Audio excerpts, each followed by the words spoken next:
Well, now to the protests. Back home, protests of a very different kind. These are peaceful protests in Madison, Wisconsin by union members. That demonstration is moving into its 13th day. Yesterday's turnout of 70,000 was the largest yet, and yesterday union workers across the country turned out to support them. These demonstrations over the Wisconsin governor's plan to reduce spending by ending the collective bargaining rights of teachers and many other public service employees. Well, Governor Christie, you took on the public service unions in New Jersey, but you didn't talk about ending collective bargaining rights. Do you think Governor Walker out there in Wisconsin's gone too far? Bob, let me tell you what went on in New Jersey. My predecessor, Governor Corzine, stood on the front steps of the Capitol at a public sector union rally and said, "I'll fight to get you a good contract." And I thought to myself watching that, well, who's he fighting with? Once he says that, the fight's over. What I believe in is true adversarial collective bargaining. And so every state is different. I'm not going to micromanage Wisconsin from Trenton, New Jersey.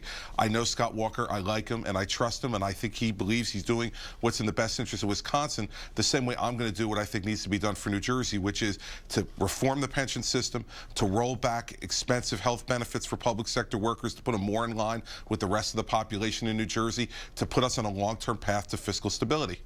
Well, but what about this idea? Do they have a right to collective bargaining? Oh, listen, all these rights are legislatively created. They didn't come down from tablets at the top of a mountain.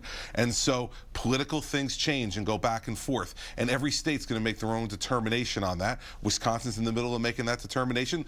As you know, Bob, there are plenty of states in America where that right doesn't exist. And so each state has to make their own determination on that. Well, is that good or bad for New Jersey? Do you think you ought to have the right in New Jersey to collective bargain? What I've said in New Jersey is as long as it's fair and reasonable collective bargaining.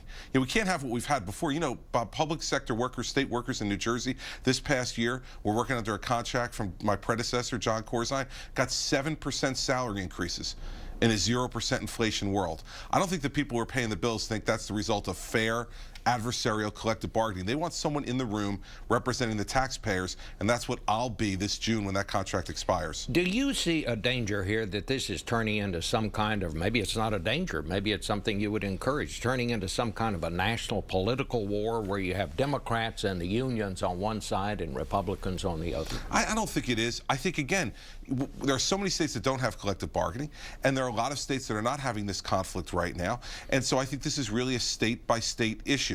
There's a lot of interest in this right now because of the emotion that's going on in Wisconsin, the strong stand by Governor Walker, and the strong stand by the people on the other side. It'll be resolved politically in the state legislature in Wisconsin. So I don't see it that way. Obviously, it has national interest in the story, Bob, but we've been taking on the unions in New Jersey for the last year, and that's gotten a lot of attention too. So everybody's doing it their own way. Let me ask you this. You really came on hard against the teachers union. I think everybody in this country on all sides of all this thinks we need education reform, that we've got to do something to make our educational system better. Do you worry that the stance you have taken has somehow demonized teachers and will raise questions in young people's minds as to whether they want to go into the profession? No, I don't. In fact, I think quite the opposite. Listen, I think that the teachers in New Jersey, and there's thousands and thousands of great ones, deserve a union as good as they are, and they don't have it. And I disagree with the premise of your question, which is that everybody agrees there should be education reform. It's everybody but the teachers union who believes that everything's fine. If you listen to them in New Jersey, they'll tell you everything's fine. Everything's great. It's great except for the 104,000 kids in New Jersey that are stuck in 200 chronically failing schools.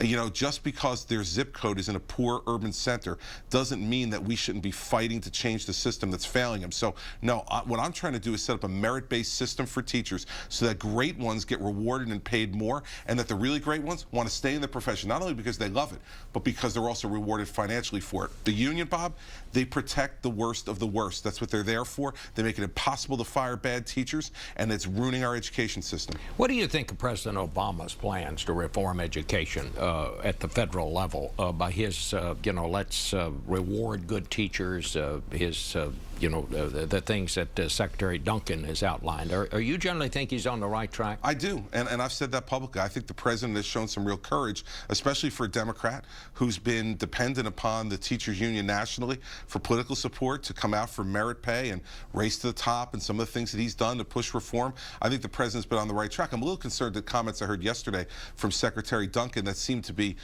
blowing the horn of retreat on that a little bit, and I hope that that's not an election year ploy for them to cozy back up to the NEA and the ATF as the president prepares for re-election. But in general, I think the president's been very strong on this, and that's why you see Republicans agreeing with him on it.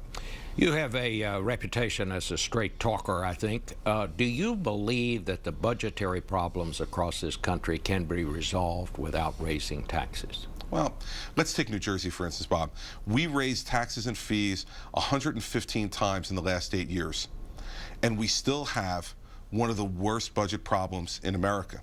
And so I think unless you deal with the underlying structural expense problems, and we've been dealing with them in New Jersey, there's no amount of taxation that's ever going to keep up with the amount of spending increase that we have. And so my view is we've already done things on the tax side in New Jersey. We have one of the highest top marginal income tax rates, one of the highest sales tax rates, one of the highest corporate business tax rates. What we need to get to now is cutting back the size and scope of government and have those two things meet. For instance, this year in my budget, while we still reduce spending, I added $250 million to K-12 education.